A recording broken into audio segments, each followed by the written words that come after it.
Bon, salut, c'est Florent sur Radioactif. Radioactif. On est jeudi matin, et jeudi... Ouais, jeudi, c'est Koh-Lanta. Koh-Lanta. Alors, il nous avait fait tout un pataquès, là, du duel à 4, là. T'avais les filles, là, Jade et Lola. Et puis t'avais Zakaria. Et puis Guillaume, bon, alors le jeu était un peu bébête, quoi. C'était un petit peu un jeu d'équilibre. Ouais, d'équilibre. Et Zakaria, bah, il est arrivé deuxième. Et on était soulagés. Ah bah ouais, c'est notre chouchou, Zakaria. Bon, quand même. Et Guillaume, il est revenu. Alors, Guillaume, il était content. Alors, tout de suite, c'était le jeu de la boue. Et Denis te dit le confort. Ouais, Denis. Moi, je crois qu'un jour, il y en a un qui va te faire bouffer ta chemise si tu continues à faire des conforts aussi nuls, quoi. Une douche avec du shampoing et des vieux fruits, là. Ils doivent être périmés de chez Grand Frère. Enfin bon. Il n'y a plus de sous à TF1. Ah, c'est la mouise, hein. Ah, mon pauvre Denis. En plus, un jeu mythique de Koh-Lanta. Ah bah Hugo. Hugo et Cynthia, ils ont gagné. Alors tu me diras, excuse-moi. Ouais, tu me diras, Hugo, il y a de la surface. Ouais, c'est pas sympa. Bon. Et après, il avait fait, je sais pas combien de shampoings. Voilà, la coupe de cheveux qu'il avait. Alors Cynthia, elle a été magnifique, quoi. Ça changeait. C'est là que tu vois que le camp, ça abîme, quoi. Ah oui, ça abîme complètement. Alors, Hugo, il avait une autre tête. Ah, il avait le balayage chaude sur la tête. C'était terrible, quoi. Donc voilà, ça c'était l'épreuve de confort. Et puis après Guillaume, il s'est dit, oh, je reviens en conquérant. Alors il essaye de mettre Daniel de son côté pour faire une stratégie. Parce que là, il y a eu 2 jaunes éliminés d'un coup. Et t'avais mon Jonathan là-bas sur l'île. Alors lui, il est au paradis là-bas. Tu lui dirais, il faut revenir dans le jeu. Il dirait, oh non, non, non, non. Moi, je suis bien avec mes claquettes là. Ah, ça pique les yeux quand tu vois ces claquettes, hein. Et lui qui est dégoûté parce qu'il voit arriver 2 jaunes. Et puis il dit, oh, on se fait vraiment bouffer. Bon, t'inquiète pas, il y a Guillaume qui est revenu. Et Guillaume, il a une super stratégie. Donc c'est de mettre Daniel de son côté. Et puis Cynthia, elle trouve un collier. Ouais, et qu'est-ce qu'il fait Guillaume? Il va vite le dire à Daniel. Le génie. Ah, je te jure, Guillaume, la stratégie, c'est pas ton point fort, hein. C'est les muscles. Ah oui, c'est pas la stratégie, quoi. Alors après, t'as la deuxième épreuve. Il faut bouffer des cafards, des machins.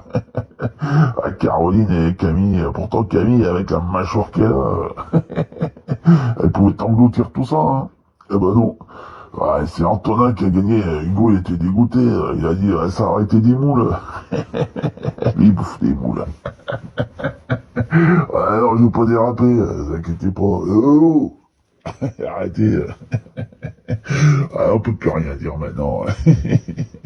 Et donc, bah, c'est Antonin qui gagne une épreuve. Incroyable, quoi. C'est pour dire le niveau de Koh-Lanta. Après, il arrive le conseil. Le conseil. Et Denis, il pose des questions, et puis il dit, ouais, c'est quoi le FC Bronzette? Alors Cindy dit, bah, bah c'est moi. Ah, je suis là, je bronze, moi, je suis petite, je marche comme un bonhomme, là. Bah, ça vexe un petit peu. Et puis Cynthia, elle est en colère parce que Guillaume, il a donné la stratégie. Et résultat, c'est Hugo qui se fait éliminer. Seulement, c'est pas fini. Parce que Hugo peut faire un duel. Alors, il nous laisse un suspense. Il nous montre tout le monde, tous ceux qui seront là la semaine prochaine. Mais on sait pas contre qui Hugo va faire un duel. Avec Pétrolane. Ah, on peut rigoler quand tu vois les barrages, le bazar. Il a été même pas capable de prévoir qu'un potentiel finaliste pourrait être en barrage de la Coupe de France. Enfin bon. Ah, c'est des génies, hein. Du coup, là, ça fait 10 jours sans jouer. Et mardi prochain, Geoffroy Guichard. Oui, donc Hugo, bah, on sait déjà qui il va choisir, hein. Il va choisir Cindy. Ah bah ouais, il va choisir la plus nulle. Et puis il va s'en sortir. Bon, ça va rééquilibrer un petit peu. Ouais, parce que sinon, c'est la débandade totale chez les jaunes, quoi. Donc voilà, Denis, il nous fait des faux suspens, il nous fait des faux conforts. Ah, et Denis, faut pas l'inviter à un anniversaire, hein, parce que il t'offre toujours le cadeau pourri, lui. Ah, il ira bien. Ah, je te dis. Ah, il y a le téléphone. Et c'est pas le moment, là. On est en plein tournage, c'est pas possible. Allez, respecte rien. Ah, ça doit être Vincent, ça. Bon, bah, du coup, on se retrouve, bah, quand même dimanche. Il y aura pas de match. Non. Mais on commentera, il y a la Coupe d'Allemagne, il y a la saison, alors on fera peut-être venir les copains. Les copains, ils sont contents de venir. Et puis, voilà. Donc, ce sera notre rendez-vous à nous. On reste quand même là le dimanche, puis après les barrages, après il y aura la Coupe du Monde. Ouais, sinon pas le droit de Roland Garros. Il est super menteur, il va y aller. Ah, je suis sûr qu'on va lui donner une raquette et tout. Allez, bah je vous laisse, Denis. Ah, c'est vraiment une trompette, hein. Allez, salut.